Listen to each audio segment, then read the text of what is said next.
Hi ಹಾಲ್ ಎಲ್ಲರೂ ಹೇಗಿದ್ದೀರಾ? I hope ಎಲ್ಲರೂ ಚೆನ್ನಾಗಿದ್ದೀರಾ ಅನ್ಕೋತೀನಿ. ಎಲ್ರಿಗೂ ದರ್ಶನ್ ಮಿನುತಾ ಯೂಟ್ಯೂಬ್ ಚಾನಲ್ಗೆ ಸ್ವಾಗತ. ಇವತ್ತು ನಾನು ಎಣ್ಣೆ ಬದನೆಕಾಯಿನ ಮಾಡ್ತಾಯಿದ್ದೀನಿ. ನಾನು ಯಾವ ರೀತಿ ಮಾಡ್ತೀನಿ ಅಂದ್ಬಿಟ್ಟು ನಾನಿಲ್ಲಿ ರೆಸಿಪಿನ ಶೇರ್ ಮಾಡಿದ್ದೀನಿ. ಆ್ಯಂಡ್ ಒಬ್ಬೊಬ್ಬರು ಒಂದೊಂದು ಥರ ಮಾಡ್ತಾರೆ. ಅಂದರೆ ಈ ಥರ ಕಡಲೆ ಬೀಜನೆಲ್ಲ ಹುರಿದು ಬದನೆಕಾಯಿ ಒಳಗಡೆ ಸ್ಟಫಿಂಗ್ನ ತುಂಬಿಬಿಟ್ಟು ಆಮೇಲೆ ಮಸಾಲೆನ ರುಬ್ಬಿ ಎಲ್ಲ ಹಾಕಿ ಮಾಡ್ತಾರೆ. ಬಟ್ ನನಗೆ ಗೊತ್ತಿರೋ ರೀತಿಯಲ್ಲಿ ನಾನು ಮಸಾಲೆ ರುಬ್ಬಿ ಮಾತ್ರ ಇಲ್ಲಿ ಮಾಡಿ ತೋರಿಸ್ತಾ ಇದ್ದೀನಿ. ನಾನು ಯಾವ ರೀತಿ ಮಾಡ್ತಿದ್ದೀನಿ ಅಂದ್ಬಿಟ್ಟು ನಾನು ಇಲ್ಲಿ ವಿಡಿಯೋ ಕೂಡ ಹಾಕಿದ್ದೀನಿ, ನೀವು ನೋಡ್ಬೋದು. ಆ್ಯಂಡ್ ಇವಾಗ ಹೇಗೆ ಮಾಡೋದು ಅಂತ ಅಂದ್ಬಿಟ್ಟು ನೋಡೋಣ ಬನ್ನಿ.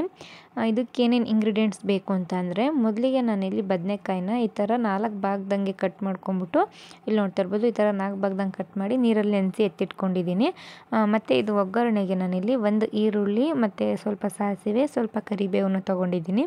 ಮತ್ತು ಇದ್ರ ಜೊತೆಗೆ ನಾನಿಲ್ಲಿ 1 ಟೇಬಲ್ ಸ್ಪೂನಷ್ಟು ಖಾರದ ಪುಡಿನ ತೊಗೊಂಡಿದ್ದೀನಿ, 1 ಟೇಬಲ್ ಸ್ಪೂನಷ್ಟು ಗರಂ ಮಸಾಲೆ ಮತ್ತು ಅರ್ಧ ಟೇಬಲ್ ಸ್ಪೂನಷ್ಟು ಅರಿಶಿನ ಪುಡಿ ತೊಗೊಂಡಿದ್ದೀನಿ. ನಿಮಗೆ ಖಾರ ಬೇಕು ಅಂದರೆ ಇನ್ನೂ 1.5 ಟೇಬಲ್ ಸ್ಪೂನಷ್ಟು ಖಾರದ ಪುಡಿನ ತೊಗೋಬೋದು.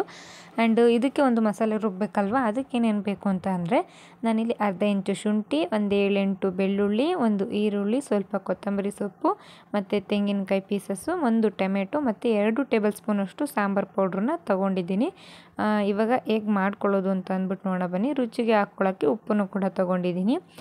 ಮೊದಲಿಗೆ ಹೇಗೆ ಮಾಡೋದು ಅಂತಂದರೆ, ಒಲೆ ಮೇಲೆ ಒಂದು ಬಾಣಲಿನ ಇಟ್ಕೊಂಡು ಆ ಬಾಣಲಿಗೆ ನಾನಿಲ್ಲಿ ಎಣ್ಣೆನ ಹಾಕೋತಾ ಇದ್ದೀನಿ.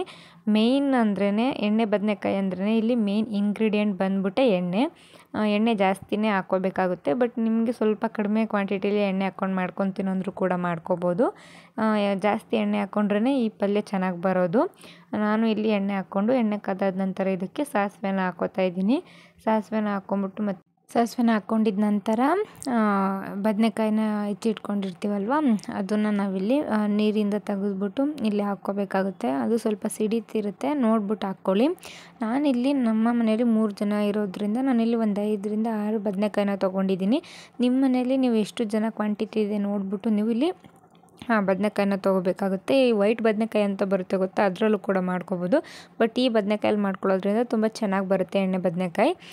ಈ ಥರ ಹಾಕ್ಕೊಂಬಿಟ್ಟು ಇದನ್ನು ಸ್ವಲ್ಪ ಹೊತ್ತು ಎಣ್ಣೆಲೇ ಚೆನ್ನಾಗಿ ಬೇಯಕ್ಕೆ ಬಿಡಬೇಕು. ಎಣ್ಣೆಯಲ್ಲೇ ಚೆನ್ನಾಗಿ ಬೆಂದ್ಕೊಂಡ್ರೆ ಬದನೆಕಾಯಿ ಇದು ಪಲ್ಯ ಇದು ಸೂಪರಾಗಿ ಬರೋದು. ಇಲ್ಲಿ ನೋಡ್ತಾ ಇರ್ಬೋದು ಕಲರ್ ಇಲ್ಲಿ ಚೇಂಜ್ ಆಗ್ತಿದೆ. ಈ ಥರ ಚೇಂಜ್ ಆಗಿ ಅದು ಸ್ವಲ್ಪ ಬೆಂದ್ಕೋಬೇಕು, ಅಲ್ಲಿವರೆಗೂ ಬಿಡಬೇಕಾಗುತ್ತೆ. ಇಲ್ಲಿ ನೋಡ್ತಾ ಇರ್ಬೋದು ಇವಾಗ ಸ್ವಲ್ಪ ಬೆಂದ್ಕೊತಾ ಇದೆ. ಇದನ್ನು ಈಗ ಒಂದು ಸ್ವಲ್ಪ ಹೊತ್ತು ಬೆಂದ್ಕೊಂಡಿದ್ದ ನಂತರ ಇದಕ್ಕೆ ಇವಾಗ ನಾವು ಸ್ವಲ್ಪ ಕರಿಬೇವು ಮತ್ತು ಈರುಳ್ಳಿನ ಹಾಕ್ಕೋಬೇಕಾಗುತ್ತೆ. ಇಲ್ಲಿ ನೋಡ್ತಾ ಇರ್ಬೋದು ಇನ್ನೊಮ್ಮೆ ಮಿಕ್ಸ್ ಮಾಡ್ಕೊತಾ ಇದ್ದೀನಿ. ಇಷ್ಟು ಚೆನ್ನಾಗಿ ಅದು ಕಲರ್ ಚೇಂಜ್ ಆಗಬೇಕು, ಅಲ್ಲಿವರೆಗೂ ನಾವು ಎಣ್ಣೆಲೇ ಇದನ್ನು ಸ್ವಲ್ಪ ಹೊತ್ತು ಫ್ರೈ ಮಾಡ್ಕೋಬೇಕಾಗುತ್ತೆ. ಅದು ಫ್ರೈ ಆಗಿದ್ದ ನಂತರ ನಾನಿಲ್ಲಿ ಒಂದು ಸ್ವಲ್ಪ ಕರಿಬೇವು ಮತ್ತು 1 ಗೆಡ್ಡೆ ಈರುಳ್ಳಿ ಚಿಕ್ಕದಾಗಿ ಹೆಚ್ಚಿಟ್ಕೊಂಡಿದ್ನಲ್ವ, ಅಷ್ಟನ್ನು ಕೂಡ ಹಾಕ್ಕೊಂಬಿಟ್ಟು ಈರುಳ್ಳಿ ಸ್ವಲ್ಪ ಫ್ರೈ ಆಗಬೇಕು, ಅಲ್ಲಿವರೆಗೂ ನಾವು ಇದನ್ನ ಫ್ರೈ ಮಾಡ್ಕೋಬೇಕಾಗುತ್ತೆ. ಇದನ್ನು ಸ್ವಲ್ಪ ಹೊತ್ತು ಫ್ರೈ ಮಾಡೋಕ್ಕೆ ಬಿಟ್ಬಿಡ್ತೀನಿ. ಇಲ್ಲಿ ನೋಡ್ತಾ ಇರ್ಬೋದು ಇವಾಗ ಈರುಳ್ಳಿನೂ ಕೂಡ ಚೆನ್ನಾಗಿ ಫ್ರೈ ಆಗಿದೆ.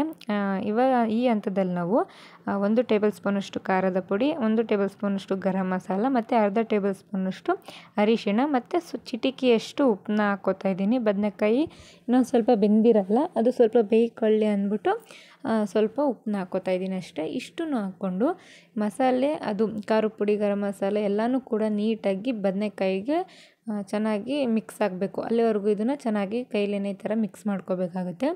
ಈ ಥರ ಮಿಕ್ಸ್ ಮಾಡ್ಕೊಂಬಿಟ್ಟು ಇದನ್ನು ಕೂಡ ಒಂದು 10 ನಿಮಿಷ ಬೇಯ್ಕೊಳ್ಳೋಕ್ಕೆ ಬಿಟ್ಬಿಡೋಣ.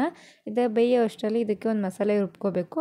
ಈ ಮಸಾಲೆ ರುಬ್ಕೊಳ್ಳೋಕ್ಕೆ ಒಂದು ಜಾರನ್ನ ತೊಗೊಂಡು ಒಂದು ಚಿಕ್ಕದಾಗಿ ಸ್ಲೈಸಾಗಿ ಹೆಚ್ಚಿಟ್ಕೊಂಡಿರೋ ಈರುಳ್ಳಿನ ಹಾಕ್ಕೋತಾ ಇದ್ದೀನಿ ಮತ್ತು ತೆಂಗಿನಕಾಯಿ ಪೀಸಸ್ನ ಹಾಕ್ಕೋತಾ ಇದ್ದೀನಿ. ತೆಂಗಿನಕಾಯಿನ ತುರಿದು ಬೇಕಾದ್ರೂ ನೀವು ಹಾಕ್ಕೋಬೋದು. ಈ ಥರ ಎಲ್ಲ ಚಿಕ್ಕದಾಗಿ ಕಟ್ ಮಾಡಿ ಕೂಡ ಹಾಕ್ಕೋಬೋದು. ಮತ್ತು 1 ಟೊಮೆಟೊ ತೊಗೊಂಡಿದ್ದೀನಿ, ಒಂದು ಅರ್ಧ ಇಂಚಷ್ಟು ಶುಂಠಿ ಮತ್ತು ಬೆಳ್ಳುಳ್ಳಿ, 1 ಹಿಡಿಯಷ್ಟು ಕೊತ್ತಂಬರಿ ಸೊಪ್ಪು ಮತ್ತು ನಾನಿಲ್ಲಿ 2 ಟೇಬಲ್ ಸ್ಪೂನಷ್ಟು ಸಾಂಬಾರು ಪೌಡ್ರನ್ನ ತೊಗೊಂಡಿದ್ದೀನಿ. ಇದೂ ಕೂಡ ಮೇನ್ ಇಂಗ್ರೀಡಿಯೆಂಟ್ ಅಂತಲೇ ಹೇಳ್ಬೋದು. 2 ಟೇಬಲ್ ಸ್ಪೂನಷ್ಟು ಸಾಂಬಾರು ಪೌಡ್ರನ್ನು ಕೂಡ ಇಲ್ಲಿ ಹಾಕ್ಕೊಂಡು ಈ ಟೈಮಲ್ಲೇ ನಾವು ಉಪ್ಪನ್ನ ಆ್ಯಡ್ ಮಾಡ್ಕೋಬೇಕು. ನಾನಿಲ್ಲಿ 1 ಟೇಬಲ್ ಸ್ಪೂನಷ್ಟು ಉಪ್ಪನ್ನ ಹಾಕ್ಕೋತಾ ಇದ್ದೀನಿ ರುಚಿಗೆ.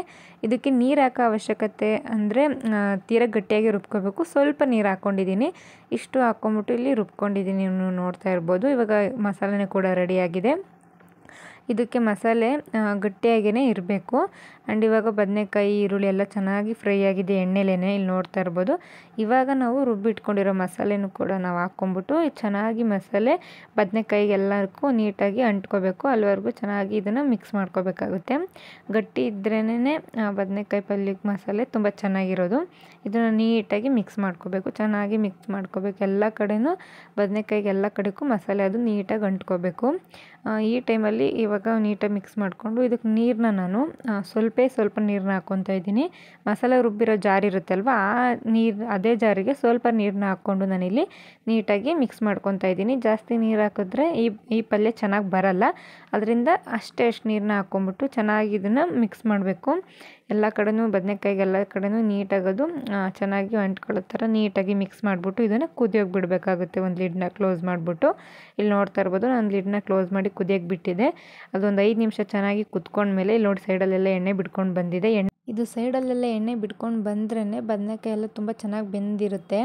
ಇಲ್ಲಿ ನೋಡ್ತಾ ಇರ್ಬೋದು ಎಷ್ಟು ಚೆನ್ನಾಗಿ ಬೆಂದಿದೆ ಮತ್ತು ಎಣ್ಣೆ ಎಲ್ಲನೂ ಬಿಟ್ಕೊಂಡು ಬಂದಿದೆ. ಇದೆಲ್ಲ ಎಣ್ಣೆ ಬಿಟ್ಕೊಬಂದರೆ ಬದನೆಕಾಯಿ ಪಲ್ಯ ರೆಡಿನೇ ಆಗೋಯ್ತು ಅಂತ ಅರ್ಥ. ಇಷ್ಟೆಲ್ಲ ಆದಮೇಲೆ ಇನ್ನೊಮ್ಮೆ ಚೆನ್ನಾಗಿ ನೀಟಾಗಿ ಮಿಕ್ಸ್ ಮಾಡ್ಕೊಂಬಿಟ್ರೆ ಬದನೆಕಾಯಿ ಪಲ್ಯ ರೆಡಿನೇ ಆಗೋಯ್ತು. ಇಲ್ಲಿ ನೋಡ್ತಾ ಇರ್ಬೋದು ನೀವೇ, ತೀರಾ ಗಟ್ಟಿಗೂ ಇಲ್ಲ ತೀರಾ ತೆಳ್ಳಗೂ ಇಲ್ಲ, ಮೀಡಿಯಮಲ್ಲಿ ಮಾಡ್ಕೊಂಡಿದ್ದೀನಿ. ಆ್ಯಂಡ್ ಇದ್ರ ಜೊತೆಗೆ ನಾನಿವತ್ತು ಚಪಾತಿನ ಮಾಡ್ಕೊಂಡಿದ್ದೆ. ಇದ್ರ ಜೊತೆಗೆ ನೀವು ಅಕ್ಕಿ ರೊಟ್ಟಿ ಆಗಿರ್ಬೋದು ಅಥವಾ ಜೋಳದ ರೊಟ್ಟಿ ಆಗಿರ್ಬೋದು ಮಾಡ್ಕೋಬೋದು. ಬಟ್ ಜೋಳದ ರೊಟ್ಟಿ ಇದು ಸೂಪರ್ ಕಾಂಬಿನೇಷನ್ ಅಂತಲೇ ಹೇಳ್ಬೋದು. ಬಟ್ ಚಪಾತಿನೂ ಕೂಡ ತುಂಬ ಚೆನ್ನಾಗಿರುತ್ತೆ. ಇದನ್ನು ಮೊಸರು ಜೊತೆನಾದ್ರೂ ಪಲ್ಯನ ಹಾಕ್ಕೊಂಡು ತಿನ್ಬೋದು, ಇನ್ನೂ ಚೆನ್ನಾಗಿರುತ್ತೆ. ಆ್ಯಂಡ್ ನನ್ನ ಇವತ್ತಿನ ವ್ಲಾಗ್ ಕೂಡ ಇಷ್ಟೇ. ವಿಡಿಯೋ ಇಷ್ಟ ಆದರೆ ಲೈಕ್ ಮಾಡಿ, ಶೇರ್ ಮಾಡಿ.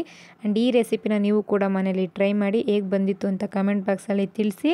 ಆ್ಯಂಡ್ ಯಾರೆಲ್ಲ ನನ್ನ ಚಾನಲ್ನ ಹೊಸ್ದಾಗಿ ನೋಡ್ತಾ ಇದ್ದೀರೋ ಅವರು ಸಬ್ಸ್ಕ್ರೈಬ್ ಮಾಡ್ಕೊಂಡು ನೋಡಿ. ಸಬ್ಸ್ಕ್ರೈಬ್ ಮಾಡ್ಕೊಂಡು ನೋಡ್ತಾ ಇರೋರಿಗೆ ಥ್ಯಾಂಕ್ ಯು. ಆ್ಯಂಡ್ ನನ್ನ ಪ್ರತಿಯೊಂದು ವೀಡಿಯೋಸ್ ನೋಟಿಫಿಕೇಷನ್ಗೋಸ್ಕರ ಬೆಲ್ ಐಕಾನ್ನ ಕ್ಲಿಕ್ ಮಾಡಿ. ಎಲ್ರಿಗೂ ನೆಕ್ಸ್ಟ್ ವ್ಲಾಗಲ್ಲಿ ಸಿಗ್ತೀನಿ. ಅಲ್ಲಿವರೆಗೂ ಟೇಕ್ ಕೇರ್, ಬಾಯ್.